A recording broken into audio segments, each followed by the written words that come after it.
Welcome to Mpowered Living. I'm Sheu. On this podcast, innovative leaders and visionary experts share insights and practical tools for work, family, and marriage. Each episode, we'll explore how to elevate your life while staying grounded in what truly matters to you. You're working hard to navigate relationships, build a thriving family, and create a legacy of purpose. We're here to help you do that with confidence and intentionality. So if you're ready to live a life by design, you're in the right place. Let's dive in. Welcome back to Mpowered Living. I'm your host, Sheu, and today's conversation is one I've been excited to share. My guest is Stephen Ross, longtime business leader, EOS Implementer, and someone who is deeply passionate about intentional leadership, both at work and at home. Stephen has spent decades helping organizations scale with clarity, accountability, and purpose. But what really stood out most in this conversation is how seamlessly he applies those same tools to family life. We talked about what it means to lead your family like you lead your team, with clarity breaks, aligned vision, and shared responsibility. Stephen shares a really powerful business framework that can also be applied in marriage and parenting. And we also get into how to shift the conversation from blame to problem solving, how to prepare for the next room of your day with intentional energy, and what it looks like to really anchor your week in values, not just tactics. This one is practical, personal, and full of wisdom for anyone trying to lead more effectively in all areas of life. Let's dive in.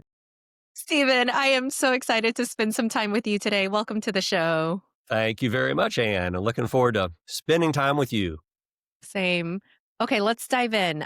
I know that a lot of our listeners are also parents and spouses trying to juggle both the, working and being in a marriage and being parents. What advice would you give them about being intentional in both their personal lives and their professional lives? Wow. Start off with a tough one, right? That's a biggie. And I'm asking because I know you are intentional in both, and it's something that I really admire about you. And so I just want to know, for me personally, what are your tips? What are your tricks? Well, thank you for that. And I think I have the gift that you will get in 20 or 30 years, which is the gift of age and wisdom that comes through learning. Not necessarily, and I know you've experienced this in a lot of your blogs and statements is, oh, I wish I'd have known this then and all that. I have the gift of more years of hindsight and learning. So part of it is what, do as I say, not as I do. But, been blessed to pick up a few tips along the way and still try to, utilize them in my personal life whenever possible. And I was thinking about that from a business and a personal standpoint. What are some of the tools or the concepts that are similar? And I was thinking really about, the EOS language, we say LMA, right? And that's the lead, manage, and hold accountable. So leadership and management. And if you really are a good leader and a good manager, it helps to drive accountability.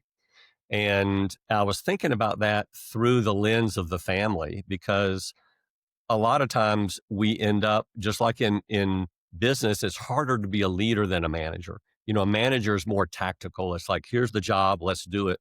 And in a family, you have to do a lot of tactical things. If your child plays a sport or is involved in any kind of group, there's a lot of tactical planning, or they won't make it to practice or they won't get fed. So we're involved in the tactical a lot.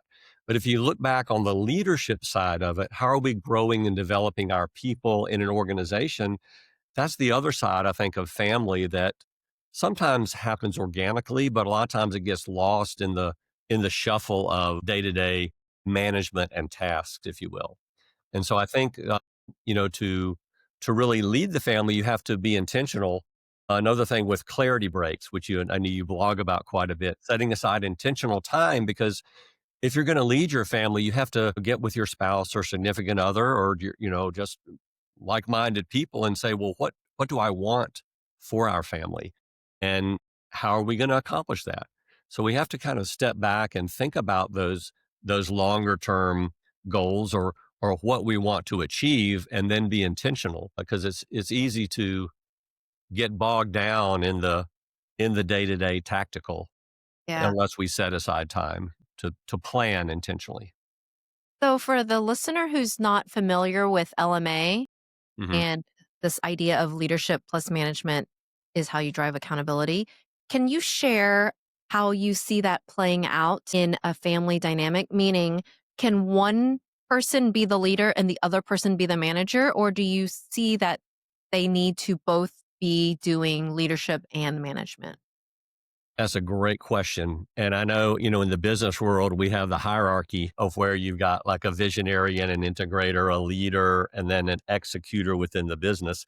Within a family, though, I think you have to have both. It's a challenge a lot of times. And I'm still, my wife we have 3 grandchildren. So she says she has 2 children and 4 grandchildren because she includes me still. Sometimes I think dads in particular could be the moms, but dads have a tendency to be the fun ones. And sometimes that's great. Kids need that. But sometimes that leaves then the other parent to be the disciplinarian. And that's not fair for them to have to do that. So I think in marriage, it's a little more a combination. You've got to tag team those relationships differently than you do in business when you have more structured roles and then you're fulfilling one, you're hired to do a job and you're responsible for that particular seat in the organization. Whereas, when you're a parent, if that's your seat, it means you're leading and managing. You're nurturing, you're loving, but you're also disciplining, and you're holding, you're being an example. One thing we actually teach, and I'll use the phrase EOS for those that don't know, the entrepreneurial operating system, but I relate a lot of that because it's like one of the things we teach in one of the early sessions when we do that is say, are you willing to be your best as a leadership team is to become good parents? And there's a book in the 60s called Parent Effectiveness Training. And it said, just have a handful of rules, repeat yourself often, and be consistent. And there's a lot of other great books on parenting and other things, but those things apply in business, but also in your personal life. Just have a handful of rules. You can't win every battle or every war. Have a handful of rules. Repeat yourself often with a happy face if you can.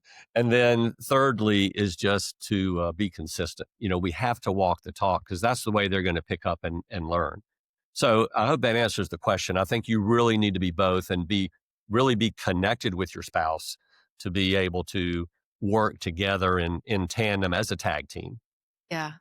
If someone's listening and they're wanting to start the conversation with their spouse about how they both need to show up as leaders and as managers for the family, how would you recommend them starting that conversation? Like, just pretend that the person listening is maybe doing a lot of the management Hmm. and they really need their spouse to step up. What advice would you have for the listener? If it's the husband asking the spouse to step up, he could use any kind of language and she would understand. If it was the spouse getting the husband to step up, she'd have to put it in small words in bite-sized pieces and repeat it several times. Uh, speaking for myself, but I think speaking for a lot of men, we're probably the ones that need to hear that more frequently.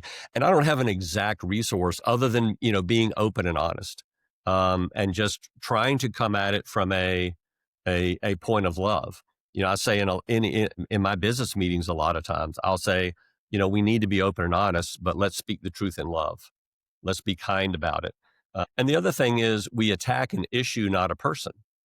So it's not always that you know. You were late, so we didn't get to the child's activity last night at 7 o'clock. It's like, you know, we didn't make it to the child's activity last night at 7 o'clock.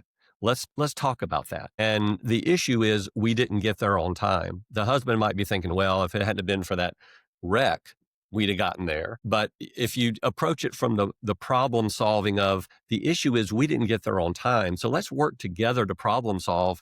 And a lot of times, if it doesn't come across as defensive, I feel that person would say, well, we probably should have left earlier. I should have been ready a little earlier.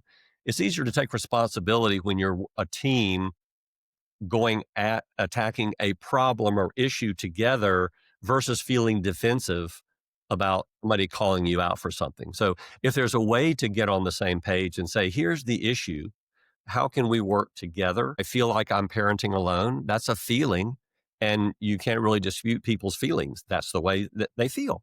So we have to take that feeling and we have to address it. And, how can we nurture that and work on that to remove that, if it's a negative feeling. Yeah. So earlier you talked about clarity breaks. Can you talk a little bit more and tell the listener, what is a clarity break? How do you do it? How often should you do it? Do you take separate clarity breaks for personal and then a separate one for work related ideas? Clarity breaks is just spending time alone. A lot of people will say, I have a quiet time or I have a devotion time. Sometimes or meditation time. If it's a faith-based devotion, they'll probably read a devotional book or read scripture. If it's meditation, they may just think, just meditate, breathe and let their mind be free, or they may meditate on a verse or a book that they're reading. And I think, all those can serve a valued purpose. There's a great old Zen quote that says, everybody should sit in meditation for 20 minutes a day. And if you're too busy, make it an hour. Mm. It really comes across that when you think you don't have time is when you need it the most. Because if you let the chaos, the hamster wheel just keep going, you have to be able to step back and just breathe for a minute. One of the Bible verses I memorized growing up was just a simple one from Psalms that says, be still and know that I am God. And it was a great example just to be still, just be still and know that I'm God. And I think that's something that I've kept with me. I kind of learned that from home, if you will, mom and dad. But it's something I kept with me and just try to take some time to step back. And for me, it's visualizing. I mean, if I'm going to go into a meeting, I try to visualize what that meeting will look like, who's going to be there. And quite honestly, I mean, this can be laying in bed. It can be anywhere where you can just close your eyes and just have time. You're awake enough to think and process the information, but you're visualizing like the podcast. What's the question? How am I going to respond? Should I smile? Yeah. I have but you can visualize the situation. You can kind of plan for it. And I think if we have clarity breaks, whether we have a topic or whether it's just to let our mind kind of be free to meditate on things that are coming up in the future, I think that can be a helpful tool. And I have an add on to that, but I'll let you ask another question if you want first, if there's. Go ahead. So I was thinking about this. I did, before I became an EOS implementer, I worked 20 years with Ingersoll Rand, a big publicly traded company. And then for 5 or 6 years, I did sales and leadership training. And for one client, I developed a training workshop for sales training. And I created this idea or concept. I said, before you go in, it basically was pre-call planning. So before you go into a situation, visualize it, think about it, right? I mean, I didn't invent pre-call planning. It's been around for a long time. And we all think about things, but we do it intentionally. So I said, before you get out of your car and go in to see the client, sit in your car and tune your radio to their favorite radio station for 5 minutes. The IIFM. What's in it for me, right? Think about it from their perspective. What's their whiffum? What's in it for me from their standpoint? Put yourself in their shoes. When I go in, what do they want out of this call? What do I want out of this call? What can I do or say to help them get what they want? And I think it can be the same intentionality when we get home from work. If we're going into a house, we may be greeted with a loving spouse with our favorite beverage and slippers, or a crying toddler that says, here, it's your turn, right? We don't know.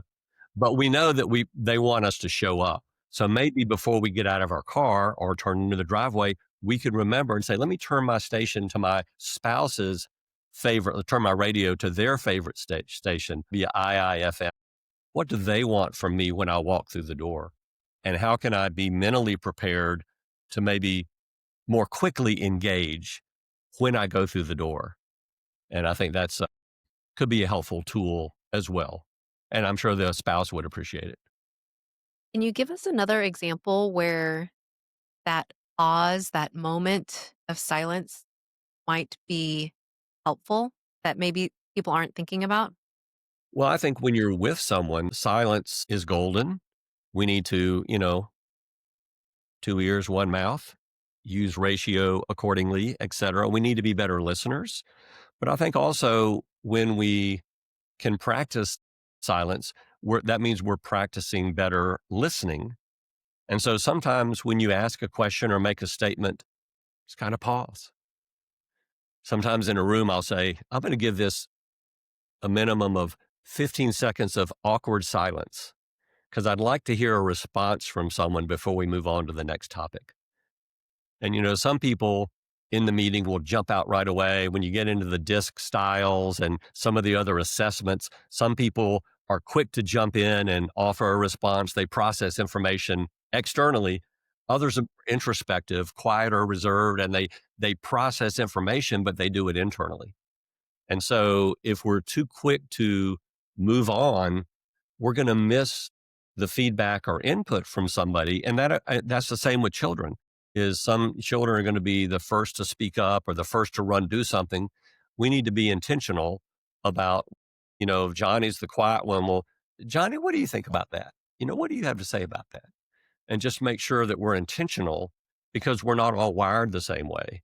And sometimes I find that those that are processing the information internally have the best insight.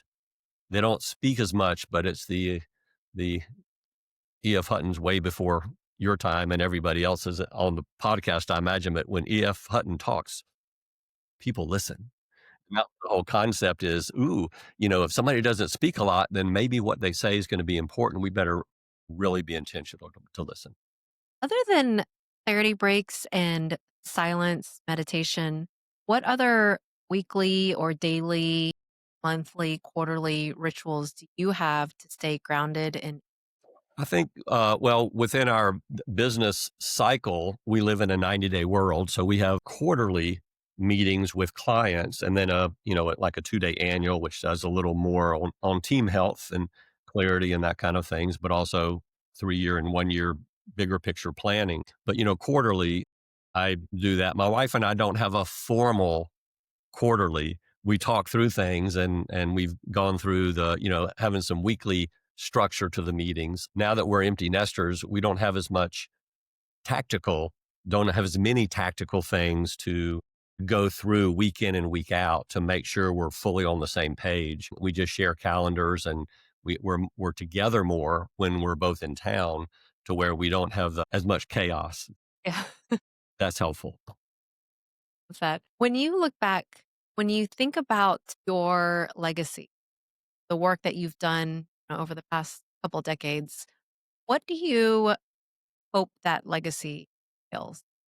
Well, I hope that, people feel that I was honest and genuine and that I cared because I do. And that really actually circles back to one of my actual favorite quotes that I learned from Zig Ziglar, who was a sales guru based here in Dallas, Texas, for many years. And his most famous quote was, you can have everything in life you want if you'll help other people get what they want.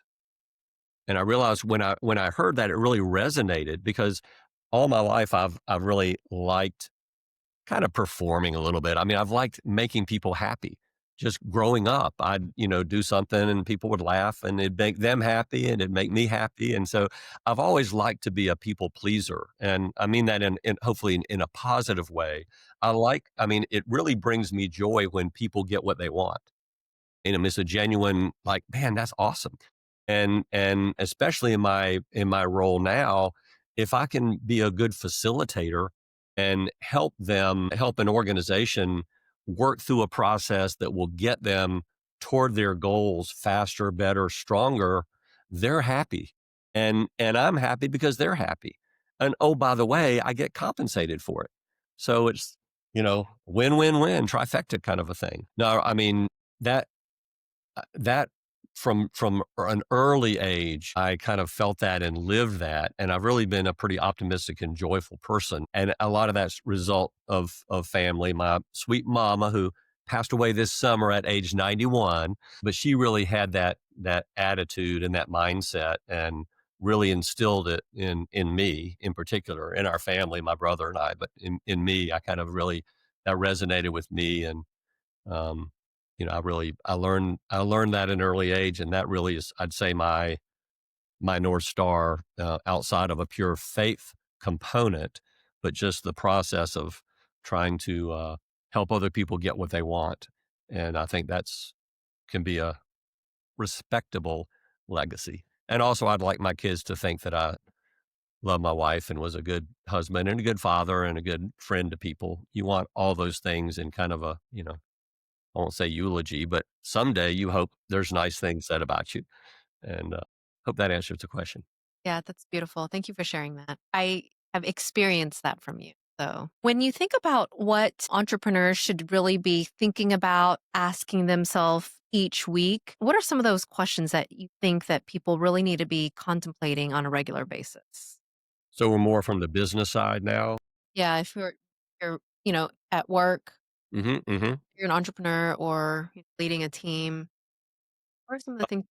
Well, as I thought of another thing that may blend both together, you need help. An entrepreneur starts off maybe as a solopreneur, but pretty soon you're not going it alone. So you need to surround yourself with really good people.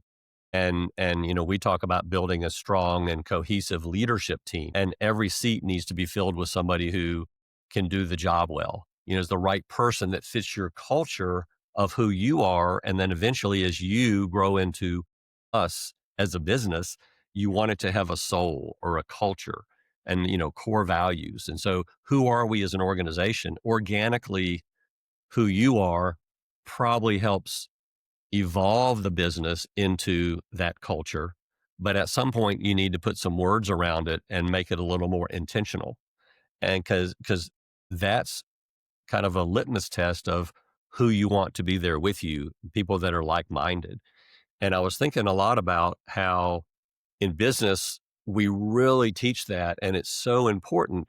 But beyond that, we also talk about how if you're an entrepreneur, even with a leadership team of like minded people, they're not your peers. I mean, they still, you want to, strive for consensus and work as peers, but they're not peers. They don't have the same challenges. They probably go home at night and sleep. You go home at night and worry about payroll and facilities and everything else that an owner, the risk along with the reward is pretty strong. And so there's a lot more things that you deal with that the everybody on your team, as much as they want to, they don't experience that.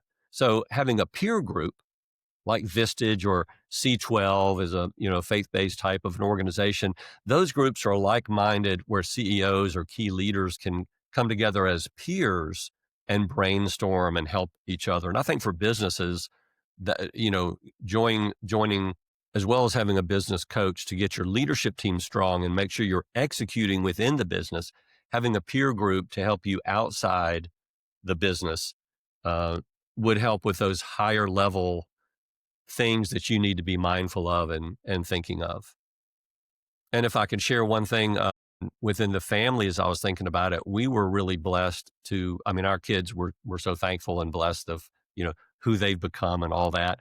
And we say there, but, in spite of us, right? Maybe we had a little something to do with it, but it's the schools and it's the friends. And I think as families, it's so critical to surround yourself with like-minded individuals and having that same peer group and whether it's a Sunday school class or a social group, it's people that you're connected with in several ways, but a lot of it is focused around ideology, because when your kids are out playing with somebody, you want them to be playing with kids in families that are like-minded. And we were really blessed to have some close friends that when our kids would go play, we knew that they were getting reinforced in a loving and casual way from other people other than us. They were being trained and mentored to in ways that were like-minded with us. And I think that's just, I probably can't stress enough how important I think that is, because your kids are going to have role models. and they're going to have a friend network. And if you can help to guide and direct that, I think it'll pay huge dividends for you and your kids way down the road. What what about like if somebody's listening and they're like, "Yes, I agree. I definitely want that." But where do I go find that? It's so hard to make friends as adults. Where do you suggest that, you know, if I You am know, for that group? I think if you're assuming you're talking about adults with children, Yeah. right? And you're talking about getting them to, the only bars you should take your kids to are the monkey bars, right? But the playground, school. I mean, now they start playing soccer and t-ball at age 4. So I mean, you're gonna find them teams, or you're gonna get with friends of yours to create a team. You may have to coach it or assist or help cheer it along. Maybe YouTube videos. What's a t-ball? How do I set that up? Um, but I think, I mean, for us, it was kind of organically through church, and a Sunday school class is really a great structure because you're like-minded in most cases. They're different denominations, but if they're all kind of within that faith, that same type of faith, and I'll say that generically for whatever faith someone may have, find like-minded people, and usually through an institution like a church, and more, I guess, micro would be like within a Sunday school class, you're going to be with somewhat the same age people, somewhat the same ideology, that are going to want to somewhat raise their kids the same way. And a lot of our closest friends now are people that we met in the 80s and 90s. So it's been more than a couple decades, but of in Sunday school classes and at church. But then beyond that is my wife still has a group. They call it the Moms Group, and Mm. and we still get together once a year at Christmas with the husbands. But there's about 8 moms that get together maybe once a quarter now, and all the moms had boys in the first grade at this school, Wow. and they were all the first child, and they were all boys in the first grade. So the moms would get together and say, we need to have each other's back, but we also need to be able to shore each other up. And so they formed a great bond and friendship. And there were other moms of boys, but this group in particular just kind of came together and melded nicely. And it was all throughout high school. We'd get together and, hey, so and so, I heard how'd you find out about that? It's a network. Moms know, and they're like, "Ooh, I better be careful. I better be careful." So that was an example of forming a group through school Yeah. of folks that, were like-minded and wanting their boys to have good friends as well. Okay, so going back into the business space, I know you've worked with leaders at every stage of success, every stage of business growth. What have you seen that really separates the businesses that scale and do it in a healthy way and the businesses that burn out? Uh, this won't be an infomercial for said company that I mentioned earlier. I'm not going to mention it again, although I am Go intentionally ahead, drinking. just do it. Just do it. I'm not going to do it, Ann, but I am going to intentionally drink left-handed from the mug I love it. instead of right-handed like I usually do. But I think to be intentional is really to have the right people in the organization, the right people in the right seats, but having a strong leadership team that's like-minded and is going to work together cohesively, open and honest, speak the truth in love, kind of what I'd said earlier, and being good parents, Mhm. a handful of rules, repeat yourself often, be consistent. And that handful of rules is important because as a business grows to really scale, you've got to document your processes. You got to write stuff down. I mean, it's all up here. And then it's like, well, Jim knows what to do or Sally knows what to do. But, well, what if Sally's on vacation? People are calling around and all of a sudden they didn't do what Sally does or do it the same way. And you've got 3 divisions and each of them I've got some companies I work with that have, let's say, five branches, and they've had issues where the two or three of the branches were getting things done, but they weren't getting them done the same way. So all of a sudden, when they tried to standardize a process, there was a little bit of chaos. And so they said, we really need to be consistent.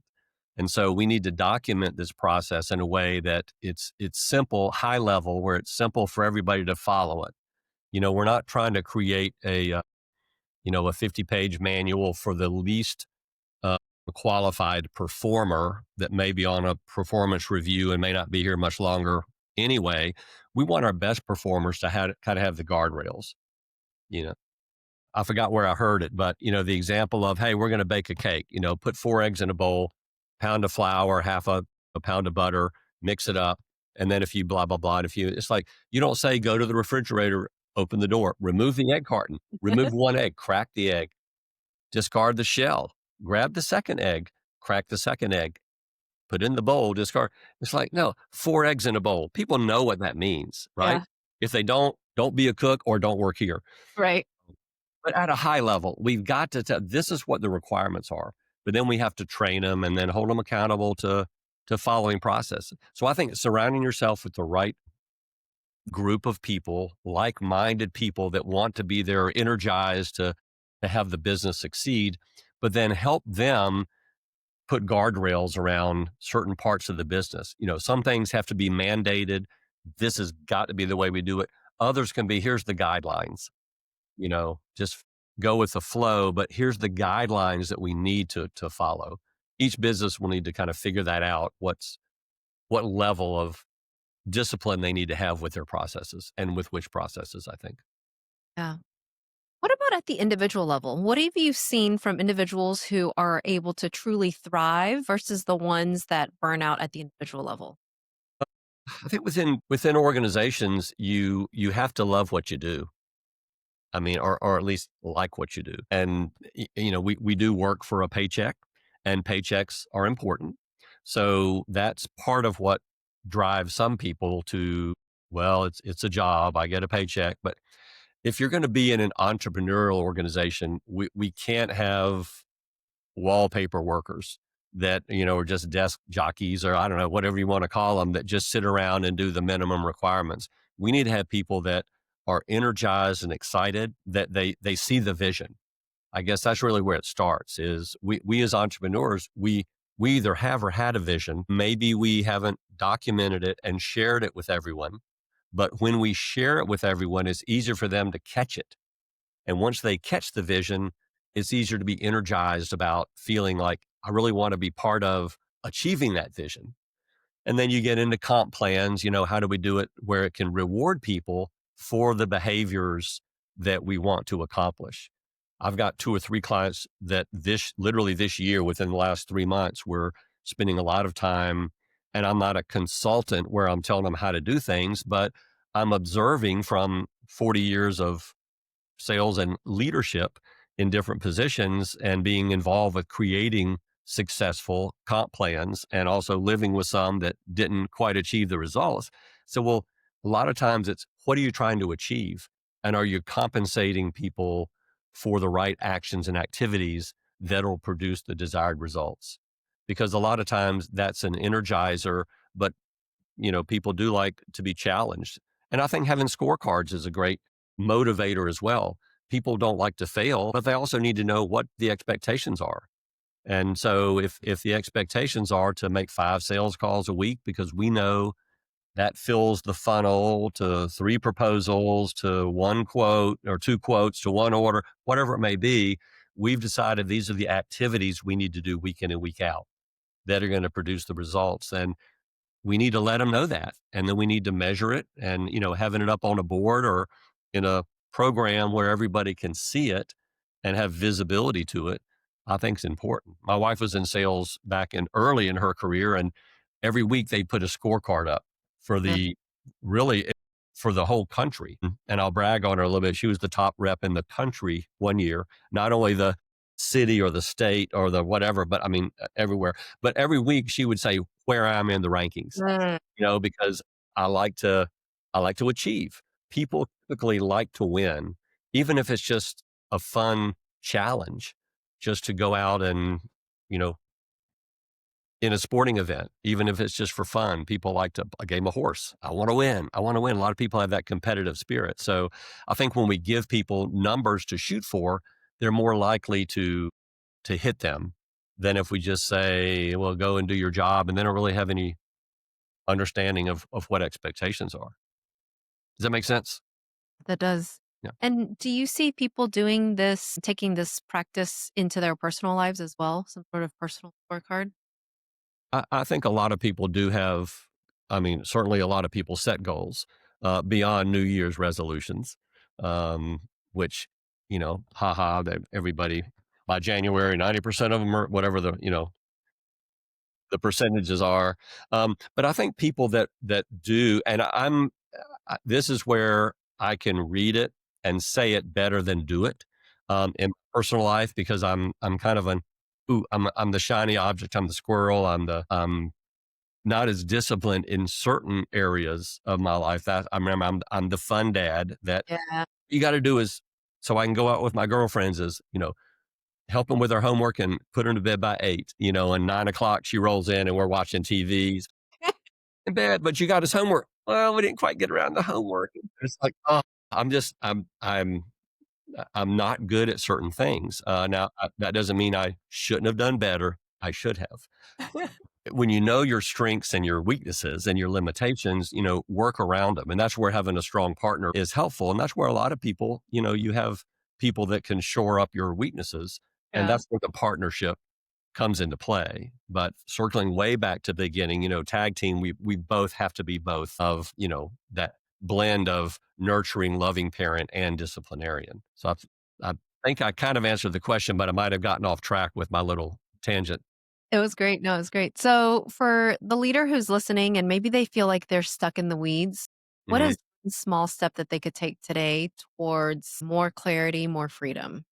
I would say find someone, like when you're playing tennis, find somebody who's a little better than you and practice with them, is what you always say.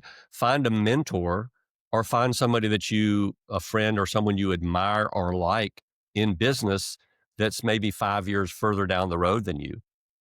Doesn't mean that they have to be older, but they probably would be because they've been through more of those experiences. And maybe ask them, what have you done? What are some tips? But I think part of it can just be that clarity break and asking some intentional. And I'm sure there's a lot of, besides checklists that we may have and work with online. You could, the old phrase is Google, but, Chat GPT and everything else, you can go and ask, hey, what are some questions that I should maybe reflect on that could help get me out of the weeds? And I think if you did, it would ask some things around visioning. Where do you want to be 10 years from now, 20 years from now, 5 years from now, 3 years from now, 12 months from now? Where do you want your family to be? And, don't, I mean, you can approach them separately, but you need to weave them together because they may not necessarily be copacetic, right? You can do a lot of things in business, and a lot of people say, the business ladder of success, I climbed it, but the ladder was against the wrong wall because the family really suffered. So I think we have to be, when you talk about being in the weeds, you have to be mindful of work-life balance. And I think, a matter of fact, another thing, with that 3-letter acronym that entrepreneurs may use as a system in which they could operate. We talk about what is that life like, do what you love with people you love, make a huge difference, be compensated appropriately, and have time to pursue other passions.